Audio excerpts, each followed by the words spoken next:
Here's what you should do when the Settings app won't open or crashes in Windows. If you can't open Settings via the Start menu or the Windows plus I keyboard shortcut, use the Run command instead. It's just as simple. Press Windows plus R to open Run, type ms-settings: and hit Enter. Check if the Settings app opens now. If not, move on to the next fix. In this solution, we'll re-register or reinstall the Settings app. Before you proceed, make sure to create a restore point in Windows. We already have a tutorial for that, and it should appear now in the top right corner. If you don't see it, click the eye icon. After creating a restore point, press the Windows key, type Terminal, right-click the result, and select Run as Administrator. Choose Yes when the UAC prompt appears. Now run this command. I've added it to the video's description. Copy it from there, paste it into PowerShell, press Enter, and let the command run uninterrupted. If things don't work out as expected, you can always perform a system restore using the point you created earlier.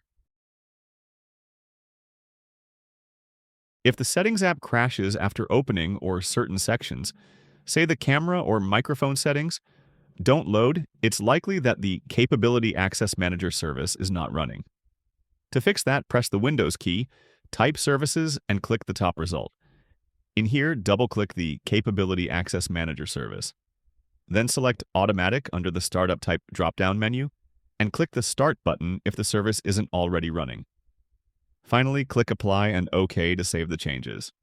Now, relaunch the Settings app and check if it's working properly. Press the Windows key, type Command Prompt, then click on Run as Administrator. When the UAC prompt appears, select Yes. Now, you'll need to run 4 commands. The first 3 use the DISM tool, and the last one runs the SFC scan. Start from the top and work your way down. I've added all the commands in the video description, so just copy them one by one, paste them into Command Prompt, and press Enter after each. Once you have run all 4 commands, restart your computer and check if the issue is resolved. If none of the previous methods worked, your last option is to perform an in-place upgrade. It's similar to reinstalling Windows, but don't worry, your personal files and installed apps will stay intact. We have a dedicated video on how to perform a Windows repair upgrade, and it should now appear near the top right corner. If you don't see it, just click the eye icon at the top. That's all for now.